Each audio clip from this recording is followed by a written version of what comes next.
Je suis de retour avec vous aujourd'hui selon une ancienne formule que j'avais utilisée par le passé, qui n'avait pas nécessairement fait l'unanimité, mais que moi j'avais beaucoup aimé.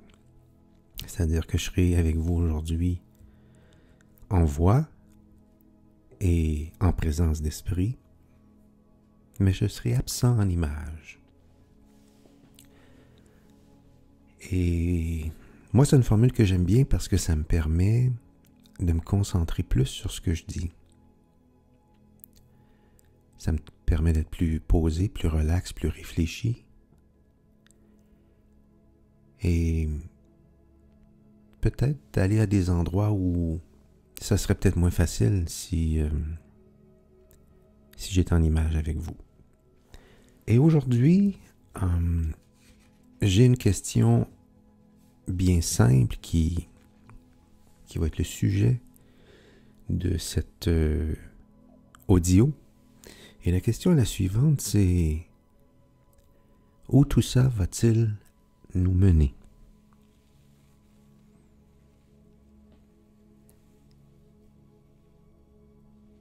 Vous savez, ça fait bientôt 3 ans que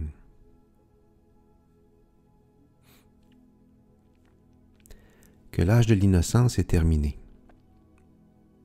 C'est drôle parce que j'en parlais, je le mentionnais à peu près de cette façon-là dans mon projet WW3,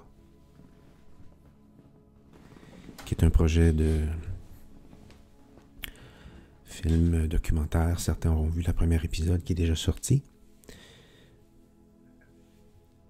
Eh bien, je reviens avec ce même questionnement. Ça fait bientôt 3 ans, comme je disais, que l'âge de l'innocence est terminé et qu'on nous a mis en pleine figure une réalité qu'on n'aurait jamais pu imaginer par le passé. Même ceux qui étaient peut-être les plus au courant de l'information, des plans de nos gouvernements, de la malhonnêteté de nos gouvernements et du fait qu'ils sont en fait que des pantins. Ils ont très peu à voir avec les décisions et les paroles qu'ils prennent et qu'ils prononcent. Et en mars, le 14 mars, je crois que c'était 2020, le coup près est tombé. C'est-à-dire que ils ont mis en branle leur plan, qu'ils préparaient depuis toujours finalement. Et bien que certains ne s'en soient pas nécessairement rendus compte encore, tout le monde a subi d'une façon ou d'une autre les contre-coups de ça. Bon, il y a eu les confinements, on nous a empêchés de travailler. Il y a eu des mesures, on a forcé la population de se cacher derrière des masques pendant longtemps. On nous a empêchés de socialiser. Il y a eu des couvre-feux, il y a eu la distanciation. On a fait plein de choses pour briser le tissu social des gens, pour diviser le peuple, parce qu'il y a des gens qui ont sagement obéi, en se disant que si on faisait ce qu'on nous demandait, après un certain temps, les choses rentreraient dans l'ordre. En fait, je pense qu'on y a tous, en majorité, cru un certain moment, et certains y ont cru moins longtemps que d'autres. En fait, pour ma part, dès qu'on est revenu, en fait, je vais reculer encore plus. À partir du moment où on a commandé le confinement, le premier, j'ai su qu'il y avait un problème. J'ai su, et j'avais dit à ce moment-là, à des gens qui aimaient beaucoup notre gouvernement provincial, j'avais dit, vous l'aimez aujourd'hui, hein? Mais demain, vous allez le détester. Et j'avais fait une vidéo un peu plus tard, en mi-juillet, ma première vidéo qui m'avait attiré beaucoup d'attention, beaucoup de visionnement, beaucoup d'écoute, où est-ce que je dénonçais notre gouvernement fédéral, provincial, c'est-à-dire québécois, en disant que ça allait être le pire des gouvernements que notre province aura jamais eu de toute l'histoire. Et je le crois encore. En fait, il est en train de livrer la marchandise, comme je pourrais dire. Et il y en a qui m'ont répondu « Oh non, je pense pas ». Et effectivement, il y a de ces gens-là qui encore aujourd'hui probablement l'aiment, convaincus qu'il a tout fait pour nous sortir d'une situation qui était hors de son contrôle. Et dans le but de veiller sur une population comme un bon père de famille, parce que c'est l'air, c'est l'attitude qui se donne pour s'adresser au peuple. Malheureusement, il joue au père de famille qui a des enfants prématernels, donc il infantilise énormément, mais bref, je suis pas là pour faire son procès aujourd'hui. J'avais donc dit à des gens, à tout le monde en fait, à qui la conversation s'était prêtée que ce gouvernement-là allait être le pire gouvernement de l'histoire du Québec, parce que j'avais tout de suite vu tous les faillites qui s'en venaient, tous les dommages qu'il allait faire, et j'ai rapidement compris, là, moi j'y ai peut-être cru, là, peut-être une couple de semaines, mais à partir du moment où le fameux, c'était quoi, 15 jours, peut-être 28 jours, je me souviens pas exactement, la première fois que ce délai-là a été prolongé, j'ai su, hors de tout doute, qu'il y avait un problème. Parce qu'on nous disait, si on remonte en mars 2020, si on remonte au tout début de ça, on nous disait que ce fameux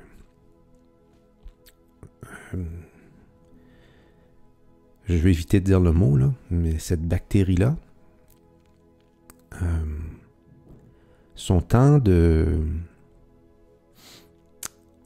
d'effet, si on veut, était d'une quinzaine de jours. Donc après 15 jours, la personne qui l'a, ses anticorps, a combattu tout ça et la personne, bon, soit qu'elle en décède ou elle s'en remet. Donc je me disais, pourquoi irions-nous en confinement plus que 15 jours? Peut-être, mettons une semaine de plus pour être certain. 21 jours. OK, on veut être bien safe. Mettons le double, mettons 28 jours. Le double de l'incubation de ce virus-là. Donc, après un mois, en principe, ce virus-là aurait dû disparaître. Après 28 jours de confinement, même bien avant, mais si on veut être très sécuritaire, après 28 jours, tous les gens, en restant chez nous, ceux qui l'auraient attrapé, l'auraient donné peut-être aux gens dans la famille, mais après 2 semaines, après 4 semaines, tout le monde qui avait à l'avoir l'aurait eu et il se serait dissipé. Eh bien non, après ça, on s'est mis à prolonger, à augmenter, à ajouter, à additionner les mesures de sécurité, à aller jusqu'à mettre des flèches sur les planchers, dans les épiceries et tout autre commerce et tout ce qui s'en est découlé. Bon, vous la connaissez l'histoire. Je vais m'arrêter ici pour le petit résumé. Aujourd'hui, presque 3 ans plus tard, comme je disais, on a un peu plus la paix. Malgré que la semaine dernière, c'était le Forum économique mondial à Davos, leur rendez-vous annuel. Et j'ai pas suivi, vous savez, ceux qui me connaissent un peu, je suis pas les nouvelles, je n'écoute pas les médias, je n'ai pas la télé, je n'ai pas le câble, je n'ai pas la radio, je me tiens pas informé. Je vais sur les réseaux sociaux assez régulièrement, tous les jours, définitivement. Et je cours pas nécessairement après les posts d'actualité, mais parfois, il y en a quelques-uns qui vont m'accrocher, soit que c'est un post, un segment de vidéo ou un article de journaux qui est partagé très souvent. Je me dis, bon, mais je vais l'écouter ou je vais le lire parce que si c'est répété, si c'est partagé en très grand nombre, peut-être qu'il y a quelque chose d'intéressant là-dedans. Donc, c'est comme ça, moi, que je vais chercher l'information. Donc, bref, j'ai pas écouté ce qui s'est passé au fameux forum, mais sans suivre tout ce qui se passe, c'est facile de se rendre compte que on a eu la vie beaucoup plus facile dans les 6 derniers mois que dans les 2 années et demie précédentes, depuis le début de ça. Est-ce qu'il faut croire que c'est terminé? Mais chose certaine, eux autres, ils continuent à se faire des meetings et à faire des plans pour le futur. Donc, le fameux Forum économique mondial, ils n'arrêteront pas. Ils n'arrêteront jamais. Ça existe depuis, je pense, 71, cette histoire-là. Et tout ce qu'ils peuvent faire, c'est prendre des pauses, faire des détours, faire de la diversion, ces choses-là, mais ils n'arrêteront pas. Tant que les grands Manitou, les grandes têtes de ça, ne seront pas neutralisés, ça va poursuivre. Et on sait que tout ça est mené par Klaus Schwab. Est-ce que c'est vraiment lui le grand Manitou? Probablement qu'il est un des grands Manitou. Il y a probablement des gens au-dessus de lui. Il y a définitivement les multimillionnaires au-dessus de lui. Big Pharma, les milliardaires, BlackRock et compagnie, les grandes familles archi-milliardaires du monde, ceux qui contrôlent le monde. Les Bilderberg, les noms me viennent juste pas, là, mais vous savez de qui je parle. Les Rockefeller, les Rothschild. Alors, ces gens-là sont probablement les gens qui contrôlent vraiment. Klaus Schwab est probablement leur représentant, je dirais, si j'avais à essayer d'y trouver un titre. Mais c'est lui qui s'adresse. C'est lui, si on avait à faire une association avec Hitler, ce serait probablement lui, Hitler. Quoique cette fois-ci, il y a beaucoup plus d'alliés à travers le monde. Ils ont eu... c'est 80 ans, je pense, là, depuis 1945, pour se refaire. Et les tentacules sont très grands. On peut penser à Bill Gates, on peut penser à tous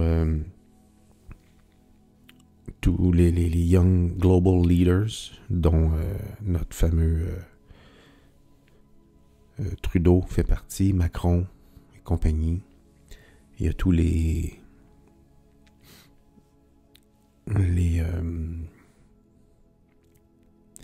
ceux qui font partie de l'Organisation mondiale de la santé et leurs représentants, leurs délégués dans chaque pays. Si on a eu Arruda et aujourd'hui, je pense que c'est Dubé qui a pris sa place. Et aux États-Unis, il y a Fauci et tous ces gens-là. C'est des gens qui sont les tentacules de la machine, mais il faut voir ces gens-là, à mon avis, comme étant des gens qui sont complètement formatés.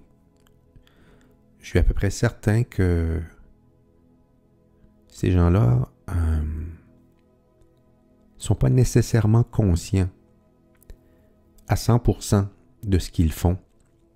Autrement dit, ils croient, à mon avis, une partie de ces gens-là croient vraiment en ce qu'ils font, en la bienveillance de ce qu'ils font, parce qu'ils ont été probablement complètement lessivés. méthode MKUltra. Les Young Global Leaders, là, c'est un truc où est-ce que tu rentres là pendant quelques années et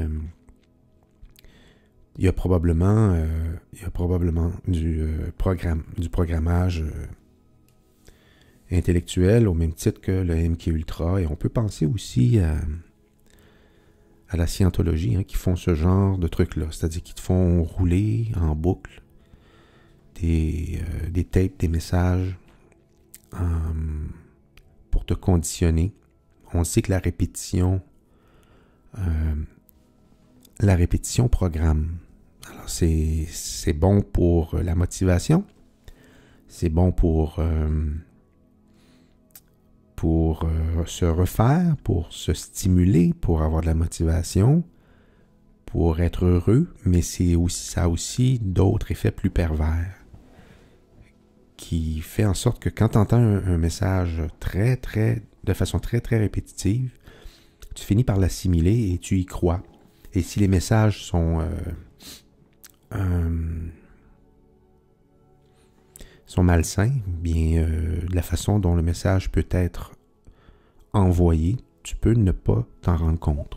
Tu peux penser que tu fais la bonne chose pour la société si le message t'a été livré de cette façon-là. Alors, et ces gens-là, eux, bien, comme ils contrôlent les médias, comme les gouvernements, comme tous les médias sont, en fait les médias principaux, là, sont surfinancés par les gouvernements et ces mondialistes-là. On sait que Bill Gates a financé, je pense, c'est tous les gros médias américains. On sait qu'il y a des dizaines de millions d'investis dans tous les grands médias américains. Donc, là, je parle de la télé plus particulièrement, mais certainement des journaux aussi. Et il n'est pas le seul non plus. J'ai cru voir aujourd'hui, je ne sais pas si c'était un fait véridique, là, j'ai cru voir aujourd'hui que Jeff Bezos possédait un journal, je ne sais pas si c'était le New York Times ou quelque chose comme ça. Mais là, je suis pas en connaissance de cause, j'ai juste vu que j'ai comme cru voir qu'il voulait s'en départir, je ne suis pas trop certain.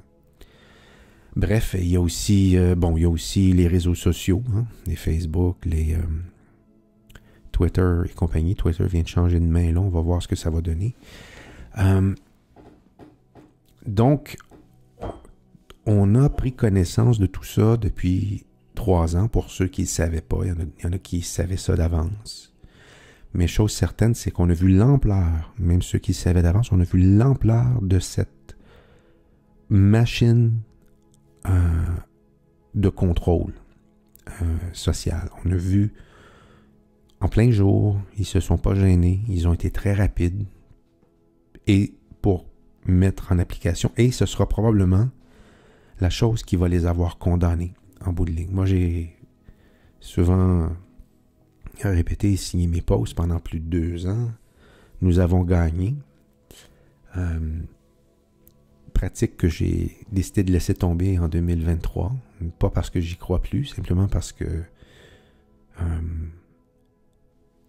je pense que le changement est toujours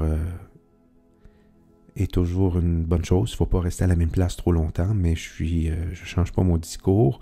Ce combat-là est gagné depuis le début. Autrement dit, les mondialistes, puis quand je dis « nous avons gagné », c'est pas les réveiller face aux endoctrinés, là. C'est le peuple en entier, là.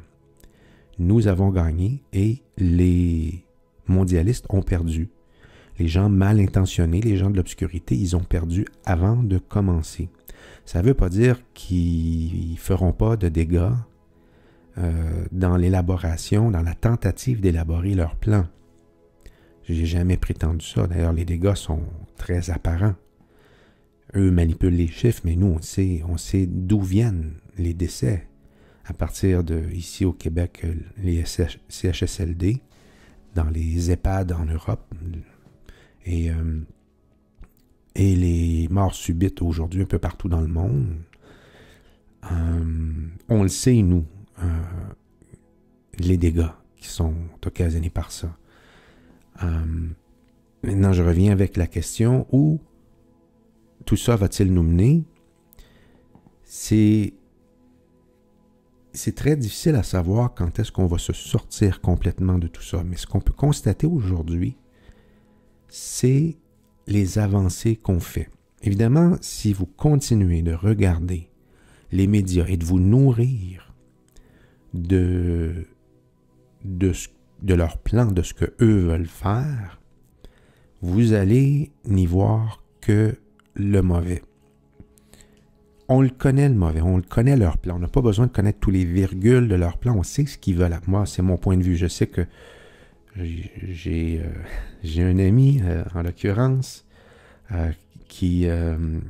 et j'en ai quelques-uns aussi, des fois. J'ai des conversations avec des gens qui font partie, des gens qui sont conscients de ce qui se passe, mais ils n'ont pas nécessairement... On a tous des points de vue différents sur la situation. Il y a beaucoup de gens qui ne focusent que sur le plan de l'obscurité et ne cessent d'en parler. Et ils vont trouver que des gens comme moi qui en parlent, bon, j'en parle en ce moment et j'en parle régulièrement, mais je ne fais pas l'état de leur programme, les étapes de leur programme, parce que je ne les connais pas et ça m'est égal. Ben, je suis très au fait là, qu'ils veulent nous amener vers une société numérisée, avec l'identification numérique, avec les chips, avec tout ça. Ils veulent contrôler les gens en les amenant vers tous les produits incluant les voitures, les produits électriques, parce qu'ils peuvent contrôler l'électricité très facilement. Ils peuvent le rationner, il y a plein de choses qu'ils peuvent faire. Je suis très conscient qu'ils peuvent nous identifier avec la 5G, avec nos déplacements, avec nos cellulaires, etc. Je sais tout ça. Puis je sais que c'est le plan qu'ils veulent. Mais les virgules, je les connais pas, c'est pas important parce que moi, je sais que ça, ils y arriveront pas. Et il y a, je ne sais pas de qui vient cette phrase célèbre-là, mais c'est à partir du moment où tu te rends compte, et là je vais paraphraser parce que je ne me rappelle pas exactement comment la citation va, mais à partir du moment où un monde, une société ne nous convient plus, au lieu de se battre à essayer de contrer les éléments qu'on n'aime pas dans la société, ce qu'on doit faire, c'est qu'on doit se revirer de bord, construire un nouveau programme, un nouveau système, tellement meilleur que celui qui est en place, qui fait en sorte que celui-ci va rendre obsolète le premier qui était non fonctionnel ou malveillant. Alors l'idée, il y a beaucoup de gens encore et des gens que j'aime et des gens à qui on parle régulièrement, il y a beaucoup de gens qui ne gardent que le focus et ils vont défendre leur point, là. Ils vont défendre leur point, que c'est ça qu'il faut faire. Et c'est sûr que de parler du problème, ça attire beaucoup, beaucoup, beaucoup d'auditoire, d'audience. Les gens aiment ça d'entendre parler. Mais ce que ça fait, à mon avis, c'est que ça ralentit le processus. Il y a un principe très simple. Quand tu as un problème, que ce soit dans une entreprise, que ce soit dans un couple, que ce soit à n'importe quel niveau, dans n'importe quel département de ta vie ou d'une société, lorsqu'il y a quelque chose qui ne va pas, l'étape numéro 1, c'est d'identifier le problème. Une fois qu'on a identifié le problème, il faut chercher la solution. Il ne faut pas continuer de chercher le problème. Il ne faut pas continuer de parler du problème, pardon. Il ne faut pas continuer de brasser le problème et tous les éléments. Exemple, je vais prendre l'exemple d'un couple peut-être. Un couple, ça ne fonctionne pas dans un couple et le couple finit par avoir une bonne discussion et se rendre compte que peut-être une des personnes est jaloux ou une des personnes demande plus de temps de son partenaire, sa partenaire. L'autre partenaire peut-être préfère avoir un peu plus de liberté. Et finalement, dans le couple, ils se rendent compte que il y a une des deux parties, ou peut-être les deux finalement, se sentent pas importants pour l'autre, se sentent pas considérés, alors que c'est peut-être pas le cas du tout, mais les deux partenaires ont peut-être tout simplement une façon bien différente de voir une relation de couple. Un a peut-être besoin de plus de liberté que l'autre, et peut-être moins dans la démonstration, mais peut aimer peut-être même plus son ou sa partenaire que celui qui le démontre beaucoup. Moi, j'ai fréquenté certaines filles qui étaient beaucoup dans la démonstration, mais qui ne savaient pas aimer. Donc, qui n'étaient pas du tout dans l'amour. Ils étaient dans la démonstration et, bon, je ne veux pas faire des cas personnels, là, mais moi, je les aimais beaucoup, ces conjointes-là. J'ai tout aimé les femmes avec lesquelles j'ai été. Je ne sais pas si j'ai manqué de leur prouver, là, mais enfin, ça ne vaudrait pas la peine de développer ça parce que c'est pas le sujet. Je pense pas. Peut-être à certains moments, mais je pense pas que le problème provenait de là. Mais tout ça pour dire que je les aimais probablement plus que les autres m'aimaient parce que c'est elles qui ont finalement qui se sont révélées, si on veut, soit qu'elles m'ont trompé ou elles m'ont laissé ou peu importe. Chose que moi, je n'aurais pas pu faire parce que j'étais en amour avec ces différentes femmes-là. Alors, on a tous une façon bien différente de démontrer, d'avoir des comportements. Et tout ça, je reviens à ma question, c'est qu'à partir du moment où on a découvert, trouvé le problème, identifié le problème, mais si on continue d'en parler du problème, on ne le réglera jamais. À partir du moment qu'on a bien identifié le problème, il faut se mettre en mode solution. Et se mettre en mode solution, c'est se mettre à chercher une alternative, à remplacer une façon de faire, à remplacer un programme, peu importe, des habitudes, par quelque chose qui convient mieux au couple ou à la société ou à l'entreprise. Alors, il y a des gens qui, depuis 3 ans, ne parlent encore que du problème. Ils se sont enfargés dans le problème et jamais ces gens-là, ou très peu, ils ont proposé des solutions ou peut-être qu'à certains moments donnés, ils vont évoquer certaines options. Ils vont être plus dans la constatation. À l'effet, et je les comprends, je suis du même avis. Exemple, je suis allé faire des courses tantôt et j'ai vu des gens âgés, 2 couples de gens âgés à l'épicerie avec des masques, les deux.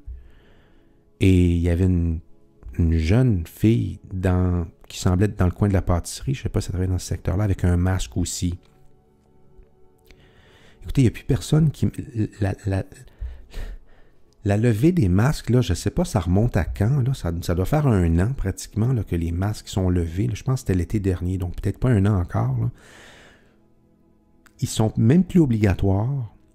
Il n'y a plus rien. En fait, il n'y a jamais rien eu, là, si on se dit les vraies affaires. Là, mais mettons qu'il y a eu quelque chose à un moment donné. Ces gens-là sont restés accrochés à ça. Et c'est très facile de savoir qui écoute la télé et qui n'écoute pas la télé. Et on sait que les gens, les couples âgés que je vous parle, c'était des couples qui étaient probablement dans la 70. Là. Si j'avais à mettre une décennie, là, ils sont probablement dans les 70 ans. Et ces gens-là, ils ont rien d'autre à faire dans la vie probablement que d'écouter la télé, en fait. C'est les choix qu'ils ont faits parce qu'il y a plein d'autres choses à faire quand tu as 70 ans et tu es en forme. Mais c'est très triste de voir ça. Moi, ça me rend terriblement triste. J'aurais le goût d'aller voir les gens et leur dire « Mais qu'est-ce que vous faites? Vous rendez-vous compte que vous êtes complètement lessivé par la propagande médiatique? Vous rendez-vous compte que dans l'épicerie, là, il n'y a personne d'autre que vous deux qui avez un masque. Vous ne vous posez pas de questions. Qu'est-ce qui fait en sorte que vous mettez un masque? Enfin, bref. Donc, il y a beaucoup de gens qui s'enfargent encore à parler de ces choses-là. C'est correct d'en parler un peu. Voyez-vous, j'en parle en ce moment, puis de temps en temps, moi aussi. Mais il faut aussi regarder de l'avant. Et on doit être en mode solution. Moi, je pense que j'ai commencé à dire ça il y a 2 ans. On a tous constaté, là, ça a pris 6 mois, maximum 1 an, là, pour les moins vite, là, à se rendre compte de ce qui se passait. ceux qui sont réveillés, là, ben, à partir du moment où on s'est tous rendu compte, et c'est clair, et ça fait pas l'objet d'un doute, on devait tous se mettre en mode solution à ce moment-là. Et très peu de gens l'ont fait. Mais on s'en va du bon côté quand même. Donc on se rend compte que leur plan est en train de craquer de partout. Ça s'effrite de partout. Donc en ce moment, ça va très très mal pour eux. Okay? On ne sait pas qu'est-ce qu'ils nous réservent, on ne sait pas s'ils nous réservent autre chose non plus, mais comme j'ai dit tantôt, il y a fort à parier que eux, ils ne peuvent pas abandonner. Ils vont abandonner la journée où ils vont être neutralisés, parce que ils ont joué leur vie là-dessus. Là, je parle des têtes dirigeantes, les Manitou de cette histoire-là, et leurs hypnotisés, leurs valets, nos gouvernements, ils sont MK ultra lessivés, donc ils exécutent et ils ont commis des crimes impardonnables à tous les niveaux, là. Gouvernement fédéral, provincial, les premiers ministres, tous ceux qui ont joué le jeu, qui ont embarqué dans ça, ils sont tous coupables. Alors, est-ce qu'on va avoir notre Nuremberg 2.0? Probablement. Probablement qu'on va l'avoir. Est-ce qu'il est en train d'avoir lieu, en quelque sorte? Est-ce qu'il y a vraiment une armée de chapeaux blancs? Est-ce qu'il y a vraiment des arrestations qui ont été faites? Est-ce qu'il y a réellement une armée qui est bienveillante, qui est en train de procéder depuis quelques mois, quelques années à l'arrestation de ces gens-là? Est-ce que ces personnes-là corrompues ont été remplacées par des sous-y? Des fois, on peut se poser la question. Hein? On regarde des photos de Biden ou de d'autres, là, mais Biden, c'est assez évident là, que son visage a changé énormément depuis quelques années. Même ses oreilles sont plus du tout... Son lobe d'oreille n'est pas du tout pareil. Je pense que c'est sa version d'aujourd'hui, son lobe d'oreille est attaché à son cou, et là, anciennement, son lobe d'oreille était pendant. Alors, il y a une grosse différence là, entre les oreilles, les lobes d'oreille, vous savez, la petite boule en bas de l'oreille, là. Et son regard n'est pas du tout le même. Il faut avouer qu'il y a une énorme ressemblance dans le visage, par contre. Le nez, la bouche, ces choses-là, il y a énormément de ressemblances, mais ses expressions faciales ne sont pas du tout les mêmes. Et il y en a d'autres aussi. Je sais qu'il y a eu le même exercice qui a été fait avec Trudeau, puis avec Macron et compagnie, là. Moi, je ne suis pas nécessairement d'avis qu'ils ont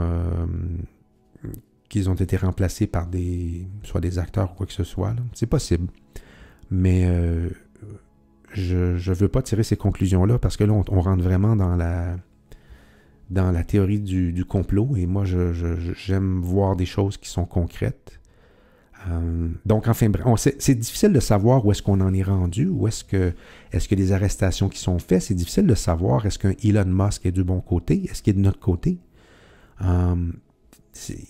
Il fait des choses qui pourraient nous porter à croire qu'il est de notre côté au niveau de la liberté d'expression, en tout cas. Mais ça peut aussi tout ça peut être aussi planifié. Mais moi, personnellement, Elon Musk, j'ai pas la vibration que ce type-là est foncièrement mauvais. J'ai pas cette vibration-là. J'ai pas la même vibration quand je pense à lui que quand je pense à un Legault, à un Dubé, à un Trudeau. Eux, pour moi, il n'y a pas l'ombre d'un doute que ces gens-là sont archi corrompus, mal intentionnés, fort probablement manipulés inconsciemment. Mais c'est des gens... Trudeau, ça vaut même pas la peine d'en parler. Là. Je sais pas c'est quoi le QI de ce gars-là, mais il a l'air Il a l'air d'un adolescent, d'un enfant d'école. C'est hallucinant, les bêtises que ce gars-là peut dire ou faire. Là. Ça n'a pas de bon sens. Là. C'est même, je veux dire, c'est quelle honte, je veux dire, pour notre pays, hein, d'avoir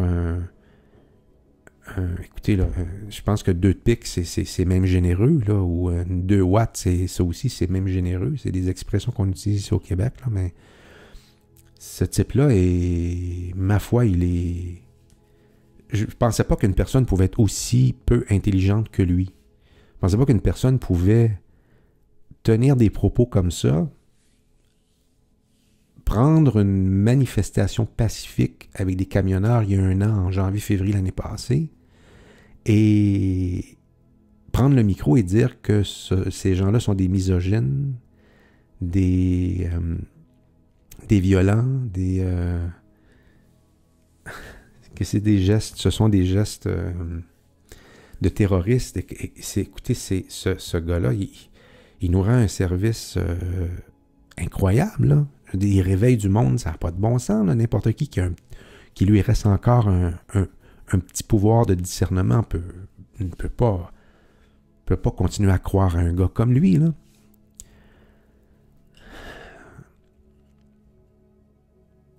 Mais où tout ça va-t-il nous mener? Quand est-ce qu'on va voir la fin de tout ça? Votre guess est aussi bon que le mien, là. J'en ai aucune espèce d'idée. C'est... pour le moment, j'aurais tendance à vous dire que ça va relativement bien pour nous. On va voir, là, ils sont de retour à leur bureau, probablement. Nos milliardaires qui se sont rendus en jet privé à Davos. 2000, et là, je vais répéter des choses que tout le monde devrait savoir, parce que ça a été tellement répété, mais 2000 jets privés pour nos 2000 dirigeants d'un peu partout dans le monde qui se ramassent à Davos pour arriver avec des politiques pour nous apprendre à manger des insectes et aller au travail en vélo et à baisser notre chauffage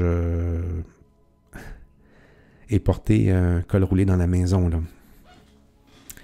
Et on le sait aussi, il y a une information qui circule, j'ai même entendu un pilote le dire, ces fameux dirigeants-là, on le sait, ils ont exigé, en tout cas je ne sais pas s'ils l'ont tous fait, mais c'est le message, la façon qui a été livrée, ces dirigeants-là qui ont des avions privés, ils exigent que les pilotes de leurs avions soient non inoculés. Alors que ça fait 2 ans et demi qu'ils forcent la population à s'inoculer. Et on le sait qu'eux aussi ils ne le sont pas. On le voit, il y a des mises en scène. On le voit, il y a plein de mises en scène. Tous les fois qu'ils sont filmés, je veux dire, c'est tellement gros, c'est tellement absurde de les voir recevoir une injection lorsque la caméra est sur eux, on voit soit qu'il n'y a pas comment est-ce qu'on dit ça, je vais dire d'épingle, là, mais c'est pas ça. Il n'y a pas de boue, en tout cas, à la seringue, où la seringue est déjà complètement enfoncée, et où il n'y a pas de liquide dans la seringue, où on ne voit pas quand la seringue rentre. Comprenez-vous? Il y en a combien? Il y en a des dizaines de vidéos comme ça qui ont circulé depuis les inoculations, là, des fausses vaccinations. On avait même vu des inoculations d'un gouvernement. Je ne sais pas si c'était légaux, avec le bouchon encore au bout de la seringue. Alors, écoutez, les preuves sont partout. Je veux dire, c'est gros, là. C'est gros. Si c'était une pièce de théâtre, le monde se lèverait et sortirait tellement que c'est mauvais, là. Tellement c'est mal joué. C'est épouvantable, là. Je veux dire, c'est de mauvais goût. C'est mal joué, c'est grossièrement joué. Ils n'ont aucun talent. On dirait que c'est voulu. Je ne sais pas, on dirait que c'est voulu. Ou soit ça, où ils nous prennent pour des cons, ma foi. Et malheureusement, il y en a qui mordent. Est-ce que ce sont des cons? Je ne sais pas. Je ne veux pas juger mes confrères, consoeurs, citoyens, mais il y a quelque chose qui ne fonctionne pas. Mais leur plan, en tout cas, ce qu'on constate depuis quelques mois, c'est que ça craque de partout. Il n'y a rien qui fonctionne. Leur tentative de nous de diversion avec la guerre en Ukraine, ça n'a pas fonctionné. Les gens n'ont pas mordu à ça. Les pénuries, les gens n'ont pas mordu à ça. On va dans les épiceries, c'est peut-être qu'en banlieue, c'est différent. Peut-être que si on s'éloigne en région, c'est différent, mais dans la région de Montréal, bon, de temps en temps, il peut peut-être manquer d'un certain produit, on va peut-être l'attendre. Tu sais, la tablette va peut-être venir être vide pendant un certain temps, puis c'est peut-être juste dans 2-3 semaines que ce produit-là va revenir, mais en général, les tablettes sont pleines dans les épiceries. L'énergie, on nous tabassait avant l'hiver qu'il fallait baisser le chauffage, etc. Ben, je veux dire, il y a probablement personne qui le fait, puis il y a probablement personne qui a été puni. Voyez-vous, c'est... Et les contradictions par rapport au réchauffement de la température, je vais le dire comme ça pour le dire différemment, là. Ou les décès subites, les morts subites. Les journaux commencent à en parler. Ça, c'est quand même assez encourageant pour nous. J'ai lu un article aujourd'hui dans la presse. Une journaliste que je connaissais pas, je lis pas les journaux. Une journaliste que moi, je n'avais jamais vue. Elle semblait assez jeune, mais quand je dis jeune, tu sais, c'est pas une vieille routière là, qui a 60 ans. Là. Est-ce qu'elle avait dans la trentaine, dans la quarantaine, je sais pas. Et elle dénonçait Davos.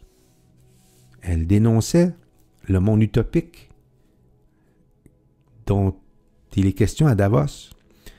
On voyait pas ça avant. Donc, on commence à voir de plus en plus. Quand je vous dis que ça craque de partout, c'est rendu que ça se parle à la télé. Timidement, mais quand même, ça se fait.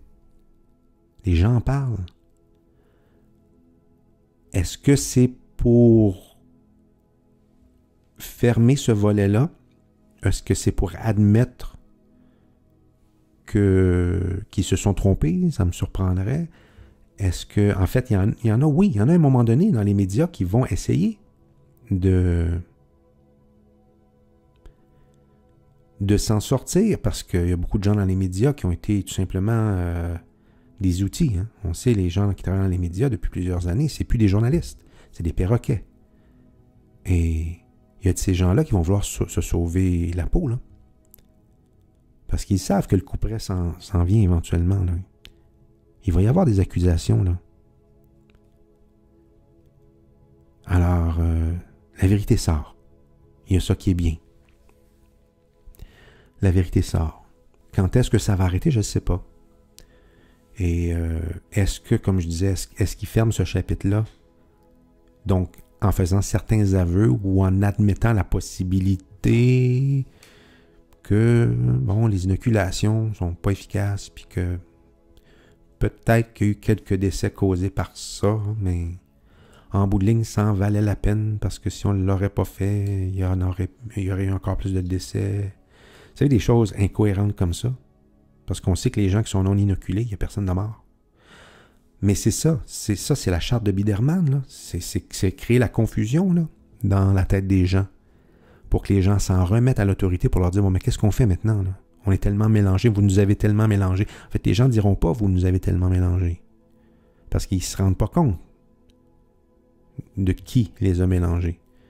Mais les gens vont dire, on est tellement mélangés, c'est quoi qu'il faut faire, là? Et là, peut-être que le gouvernement va revenir avec un autre plan. Parce qu'on sait que c'est le contrôle, hein? C'est le contrôle qu'ils cherchent. Et c'est le contrôle digital, le contrôle de la consommation énergétique et tout ça, là. Ils n'y arriveront pas. Mais ils peuvent faire du dommage dans la tentative d'y arriver. Est-ce que vous et moi, on va voir la fin de ça, de notre vivant? Combien de temps ça va prendre avant que les arrestations soient faites publiquement? Des Fauci, des Bill Gates, des Legault, Trudeau.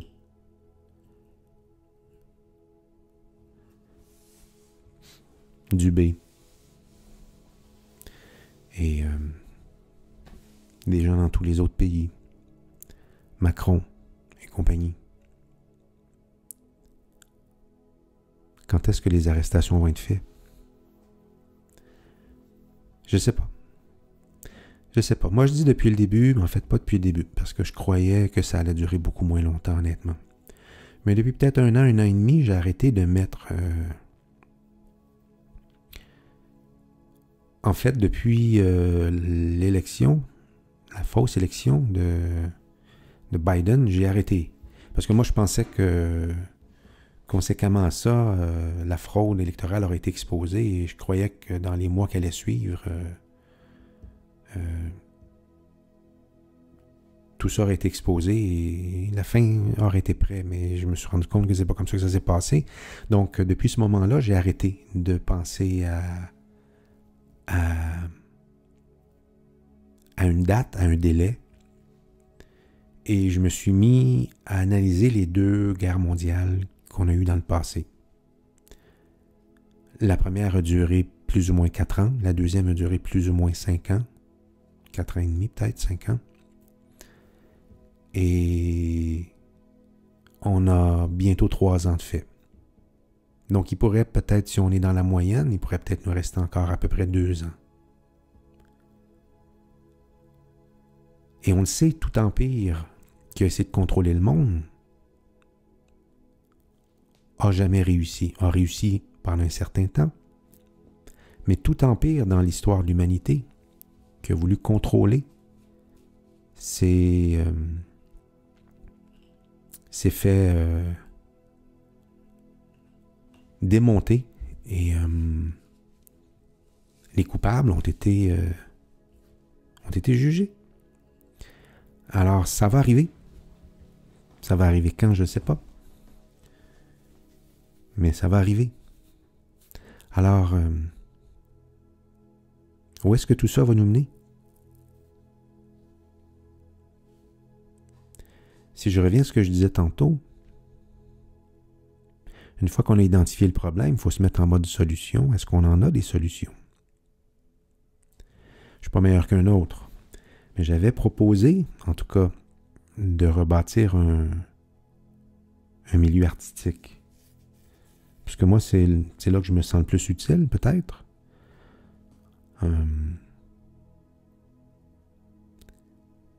J'ai pas senti que les gens ont nécessairement essayé fort. Il y a des tentatives, mais le problème, c'est qu'en ce moment, tout le monde travaille dans son coin. Beaucoup de gens qui ont des chroniques, des trucs du genre. Il y a des gens qui ont des belles tribunes, là. Je ne nommerai pas de nom, vous savez c'est qui. Le truc, c'est que tout le monde travaille dans son coin. Il n'y a pas d'unicité. Il n'y a pas de... On n'a pas la force du groupe parce que tout le monde se bat seul dans son coin. Quand je dis se bat, ça peut être aussi se battre pour reconstruire, là. Alors, il n'y a pas de... On ne sent pas qu'il y a un noyau au niveau médiatique, au niveau artistique. On voit juste des petits soldats un peu partout qui font leurs petites affaires, mais qui ne sont pas capables de se concerter puis de travailler ensemble. Et puis, il y a le reste aussi. Comment vous voyez la politique après que tout ça est fini? Ce qu'il ne faudrait pas, c'est qu'il ne faudrait pas qu'on retourne à ce qu'on était avant, là. Il ne faudrait pas qu'on élimine... Et imaginez si on ne les éliminait pas. Imaginez s'ils abdiquaient. Si par un certain tour de passe-passe, ils nous disaient on regrette, on ne savait pas, puis ils ne sont pas accusés. Imaginez. Et ils restent au pouvoir, ces gens-là. Là, c'est juste partie remise, si c'est ça, là. Puis quand je dis partie remise, ça peut être dans 2 ans, mais ça peut être aussi dans 30 ans, là. Tant que ces gens-là sont en liberté, tant que les gens mal intentionnés sont en vie, la récidive est non évitable. Les gens mal intentionnés, les gens qui sont contrôlés par l'obscurité, doivent disparaître de cette terre. Oui, ils doivent, et là, je dis pas nécessairement tuer, je suis pas quelqu'un qui est en faveur de... Moi, je suis un pro-vie, donc je suis pas en faveur de la peine capitale du tout. Mais il faut admettre qu'il y a des gens qui méritent ça, là. Il y a des gens qui, en tout cas, méritent d'être neutralisés. C'est quoi la solution? C'est qu'on les envoie tous en prison dans les camps qu'ils avaient fait pour les gens éveillés. Les camps qu'ils ont bâtis pour nous, on les envoie là-dedans. Il faut les neutraliser, ces gens-là, là. Tous les gens, tous les gouvernements qui ont collaboré à ça, tous les médias, les gens dans les médias qui ont collaboré à cette mascarade, à ce contrôle de la population, à ces méthodes de coercition, les policiers, tous ces gens-là, là, il faut qu'ils payent, là. Et les gens, le peuple, qui ont perdu de l'argent doivent être aussi compensés, là. Moi, je rêve du moment où les gros banquiers, les gros Manitou sont en prison, puis l'argent est redistribué au peuple. C'est ce que je pense qui pourrait arriver. Est-ce que ça va arriver dans 50 ans? Ou ça va arriver dans 2 ans? Je ne sais pas. Ou peut-être jamais.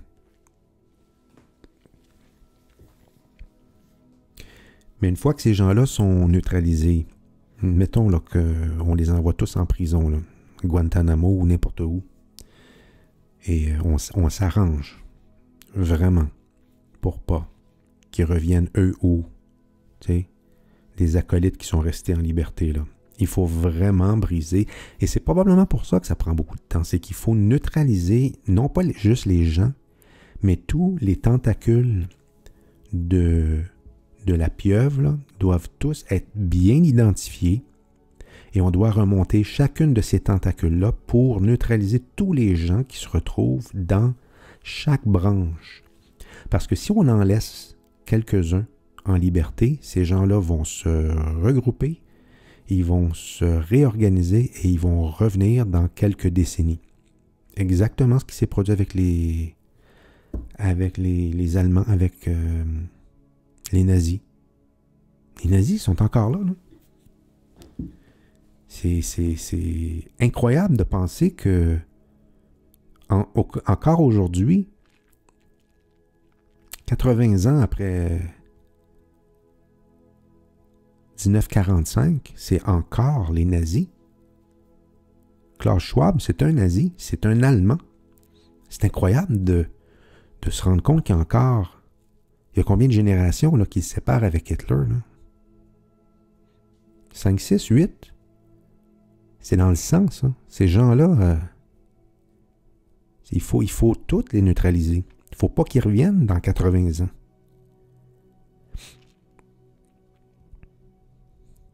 Alors, supposons qu'on les neutralise tous.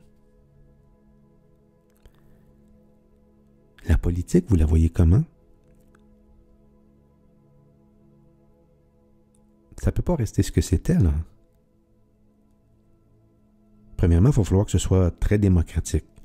Alors oui, on peut démonter les systèmes de vote Dominion, hein, systèmes qui ont servi pour les élections américaines. Je ne sais pas si c'était les mêmes ici au Québec et au Canada. Il y a fort à parier. Ça n'a pas de sens là, que Legault et Trudeau soient réélus. Il n'y a personne qui les aime, là. Moi, je connais personne qui ont voté pour eux. Je le sais qu'il y en a. Je sais qu'il y a des gens hypnotisés, complètement lessivés, qui ont voté pour eux. Je le sais qu'il y en a. Mais moi, je n'en connais pas qui ont voté pour eux. Je connais personne qui ont voté pour Legault et Trudeau aux dernières élections. Personne. Il y en a, je peux me douter. Là. C'est des gens qui ne me parlent plus. Là. Les gens qui ne parlent plus, je peux me douter. Si je reviens à ce que je disais tantôt, là, ceux que, tu sais, je leur avais dit, vous allez voir demain, Legault, vous allez le détester. Ben non, il y en a qui l'aiment encore, puis il y en a qui l'aiment encore plus, puis qui le voient comme un héros. Ben eux autres, c'est sûr qu'ils ont voté pour. Il y en a. Mais je repose la même question. Vous la voyez comment, la politique?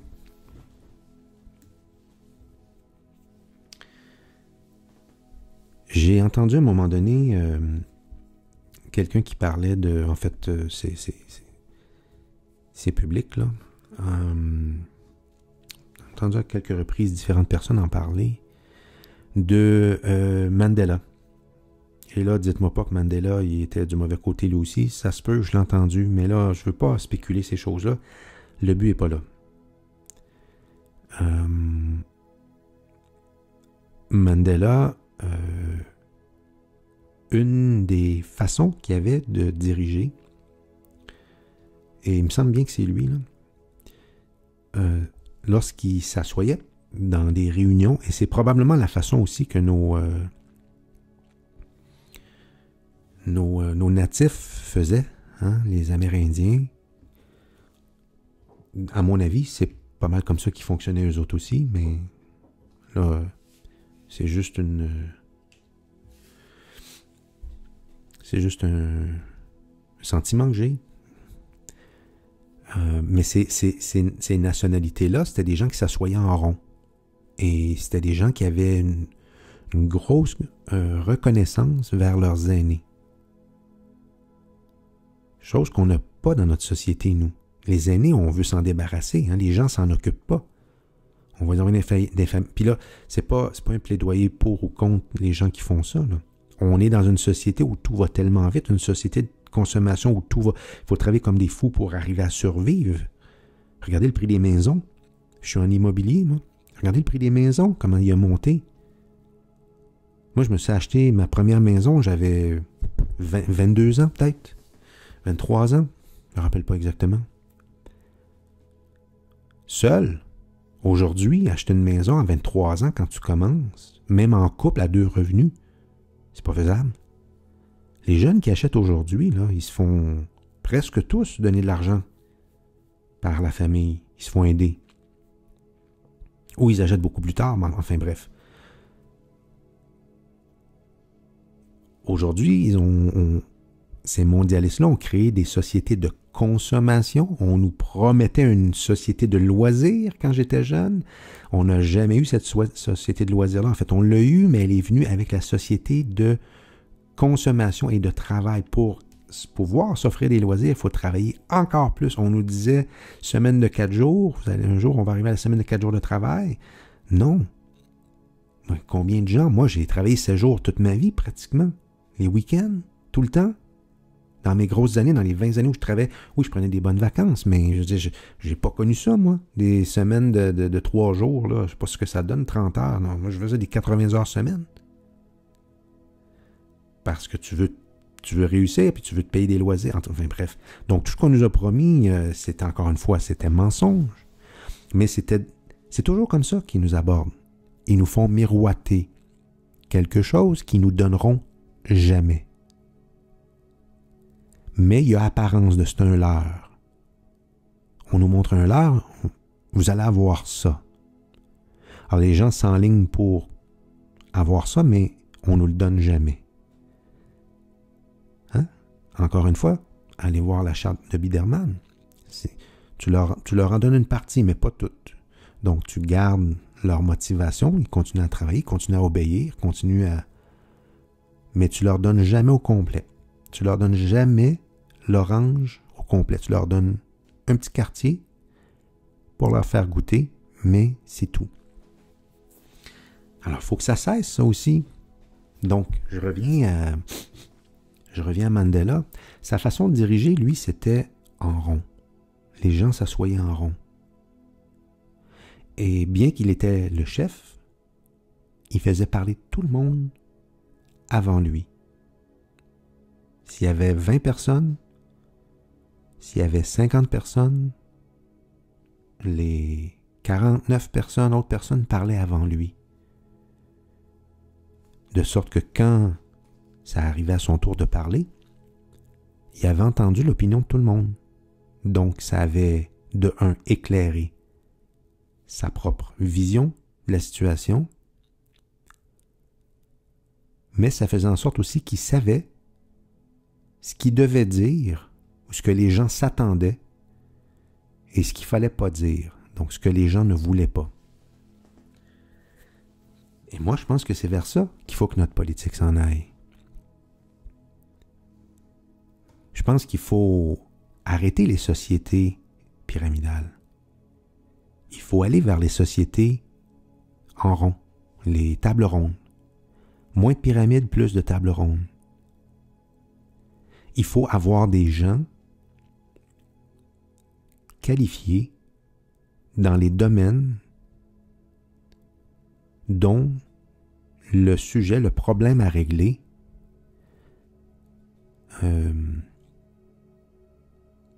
nécessite.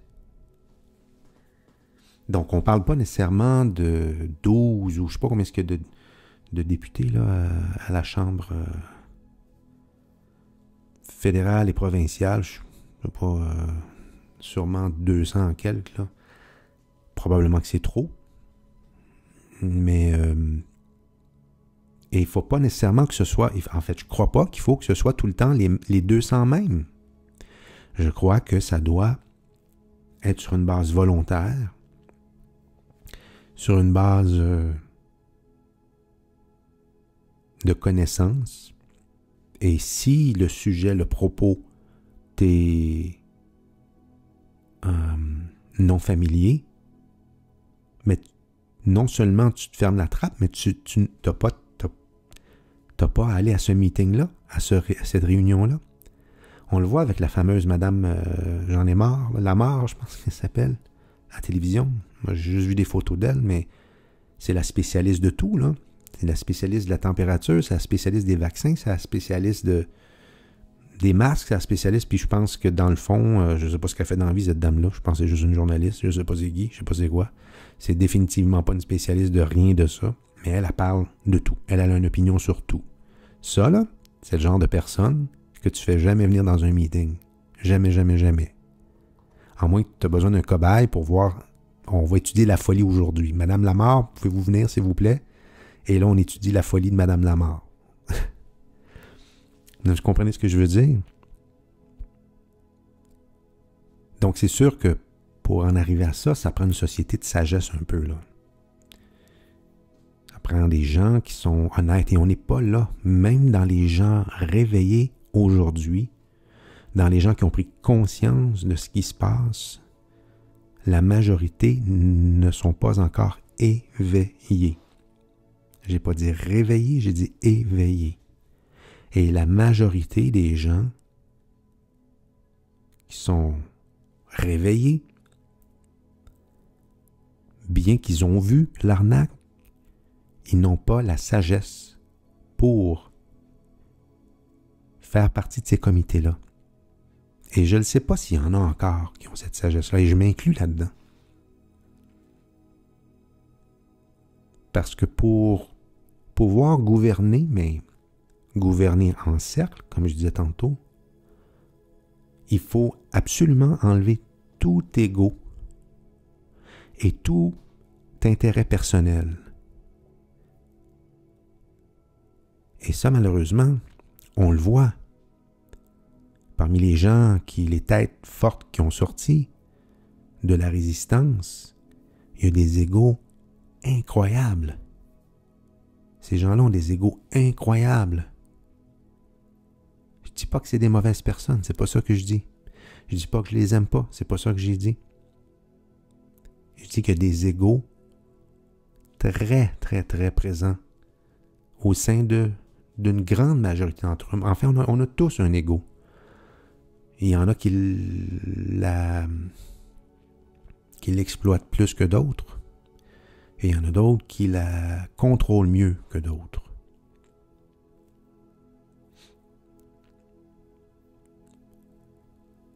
Vers où tout ça va-t-il nous mener? C'est une bonne question, hein? Et entre-temps, on répond pas à la question, mais on vit plein de choses. On vit plein de choses. Je ne sais pas pour vous. Moi, je suis une personne très positive. Et généralement, je suis assez difficile à affecter par les circonstances. Mais je traverse des périodes, moi aussi, parfois. Moi, c'est pas tellement ce qui se passe au niveau des gouvernements qui m'affecte en ce moment, c'est tout ce que la situation est venue affecter, des pertes de revenus. C'est très difficile lorsque tu as des problèmes financiers de garder la tête froide et d'être très heureux et très bien. Alors, pour moi, depuis depuis 2-3 ans, ma vie a basculé complètement. Et j'ai eu des bons moments quand même. En général, je peux dire que je m'en suis bien tiré. Mais en ce moment, je traverse une période de remise en question. J'ai beaucoup de questionnements en ce moment. Les choses ne vont pas comme j'aimerais qu'elles aillent. Pour moi, personnellement. Là, je parle pas des mondialistes. Mais ça découle de tout ça. C'est des questionnements que j'aurais probablement pas me poser si la vie n'avait pas arrêté subitement il y a 3 ans. Je ressens énormément les contre-coups de ça aujourd'hui. Mes revenus ont changé drastiquement. Ce qui fait que parfois, financièrement, c'est plus difficile. Et je me questionne beaucoup. Je ne sais pas vous de votre côté. Moi, je me questionne beaucoup. J'ai beaucoup de remises en question en ce moment. Où est-ce que je m'en vais? Qu'est-ce que je dois faire? C'est quoi? Demain, moi, je sers à quoi? Aujourd'hui, je fais quoi?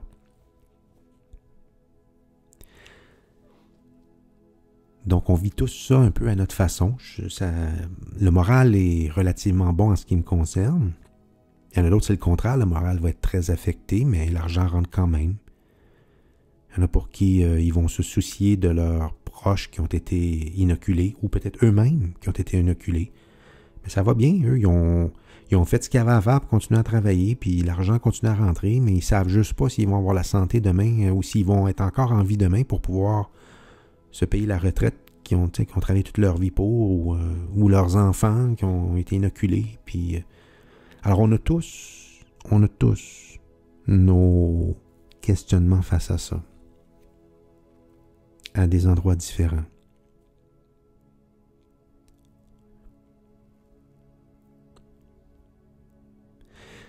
J'imagine que vous êtes comme moi. La plupart des gens qui ont vu ce qui s'est passé, on doit tous se dire ça va tellement lentement, mais ça va donc bien lentement. On va-tu en sortir? Il faut aussi se dire que c'est des choses c'est un changement de paradigme complet.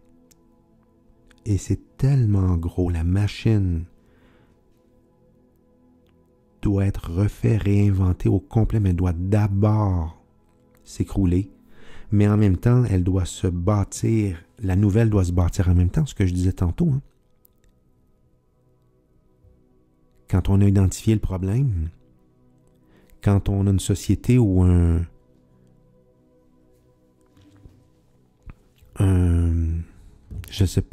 département qui fonctionne pas bien, au lieu de se battre contre, on bâtit autre chose qui est mieux, qui fait en sorte que celui qu'on avait depuis des années devient obsolète.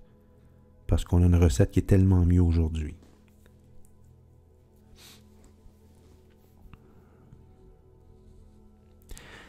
C'est un processus qui est excessivement laborieux à faire. Si on n'a pas d'aide d'une fameuse armée au chapeau blanc qui procède à l'arrestation de tous ces gens-là, ces gens malveillants,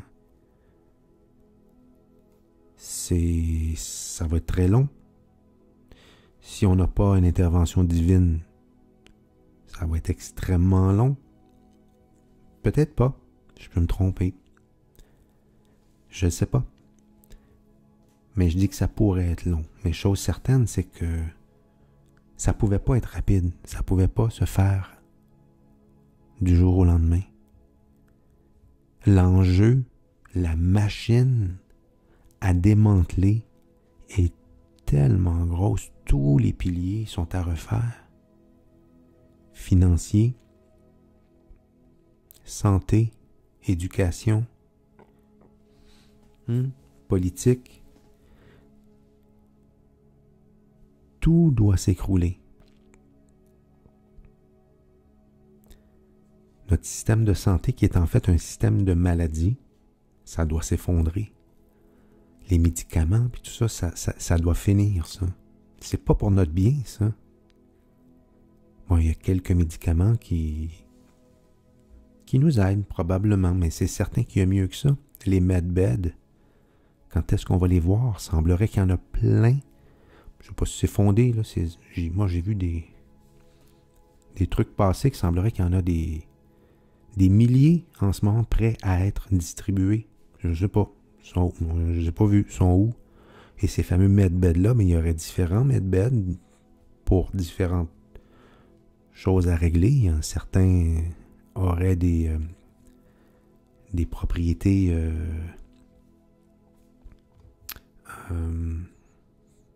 rajeunissantes. D'autres auraient d'autres facultés, d'autres qualités qui existeraient pour d'autres raisons. Les inventions de Tesla, on va-tu y avoir droit? L'énergie libre? L'antigravité? Est-ce que c'est des choses qu'on va avoir, tu sais, instantanément, quand tout ça va être fini? Ben, probablement qu'on n'aura pas tout en même temps, là. Mais si on peut nous donner, tu sais, au fur et à mesure. Mais il faut comprendre, là, à partir du moment où on a une énergie qui est différente, ça veut dire qu'il faut tout changer, là. Nos autos, bon, ça peut se faire graduellement. On peut continuer à rouler avec une voiture à essence si ça nous plaît.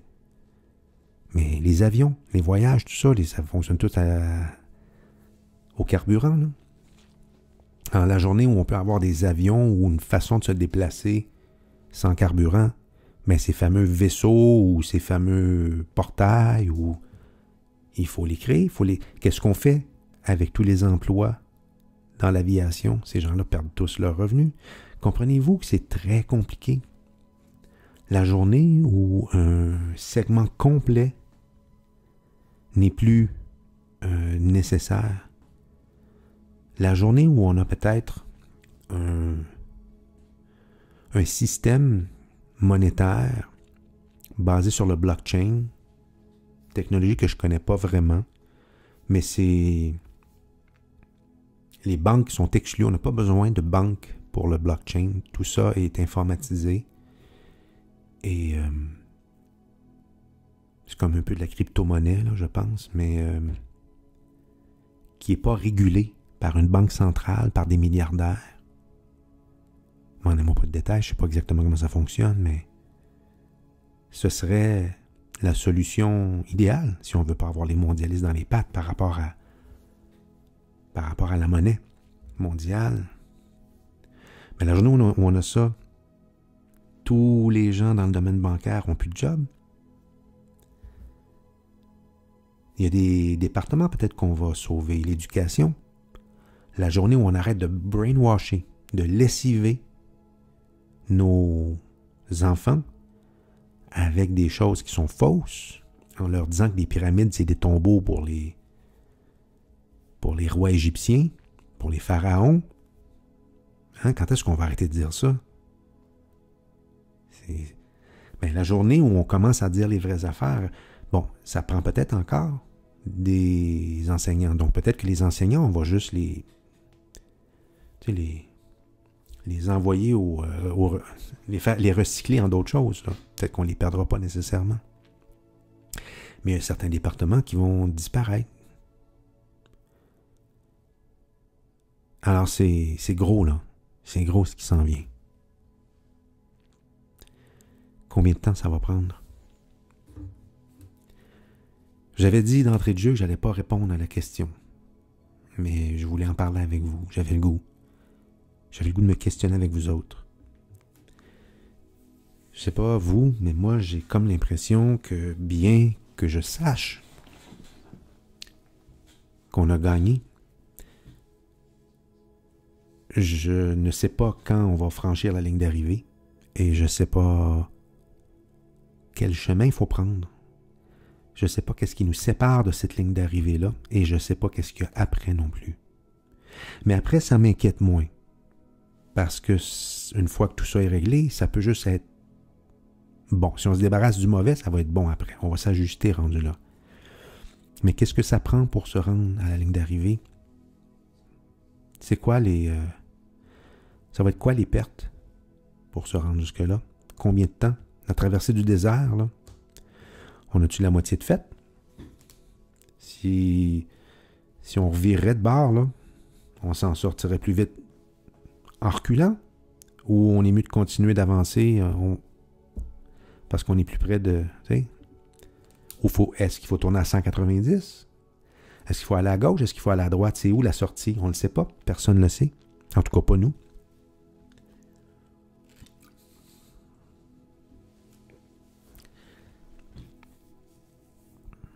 Je ne sais pas si vous posez toutes ces questions-là. J'imagine que oui.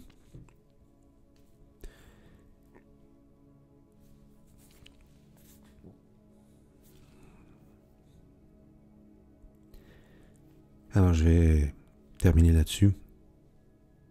J'ai pas la réponse pour vous autres. J'ai même pas les réponses pour moi en ce moment.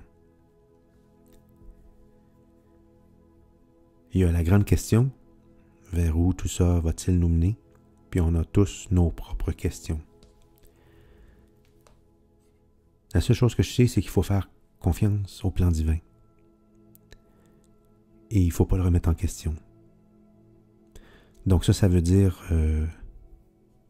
lâcher prise aussi, avoir confiance, accepter les pertes, qu'elles soient monétaires, perte de maison, perte d'ouvrage, perte de... C'est difficile parfois. C'est très difficile parfois parce que il n'y a pas personne qui veut laisser aller ses acquis. On a tous besoin, dans le monde matérialiste dans lequel on vit, où est-ce que l'argent est roi, on a tous besoin d'un minimum. Se loger, se nourrir et payer nos dépenses, s'habiller, se déplacer. Et c'est bien le fun aussi quand il nous en reste un peu pour aller au restaurant ou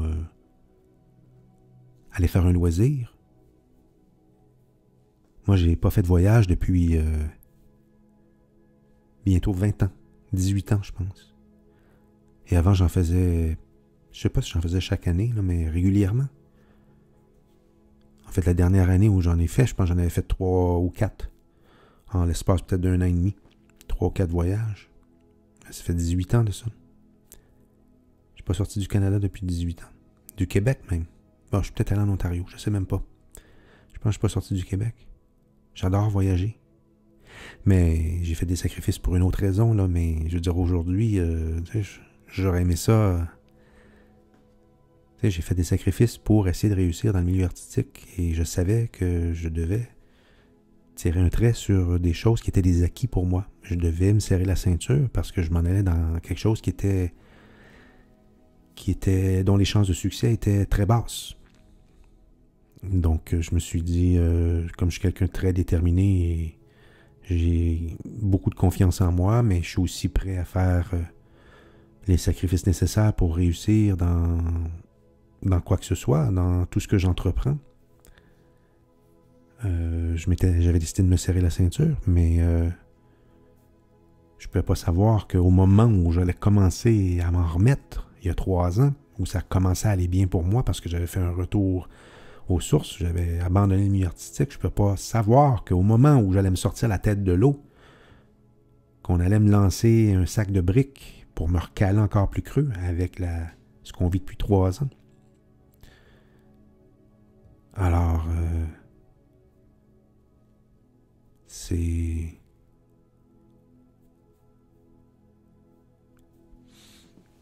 Quand est-ce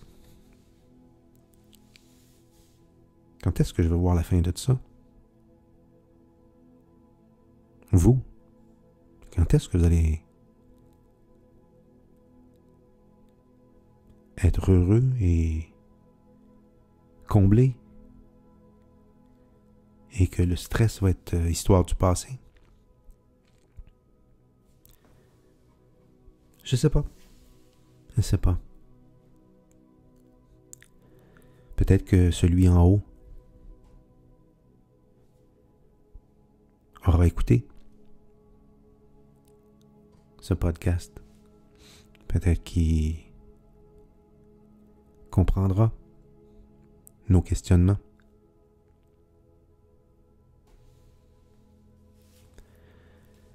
dans vos prières. Rappelez-vous, votre Père sait ce que vous avez besoin avant même que vous lui demandiez.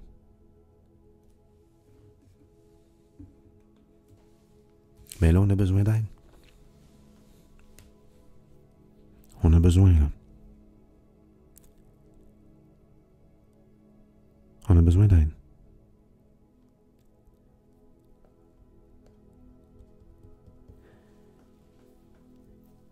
On se reparle bientôt. Au revoir.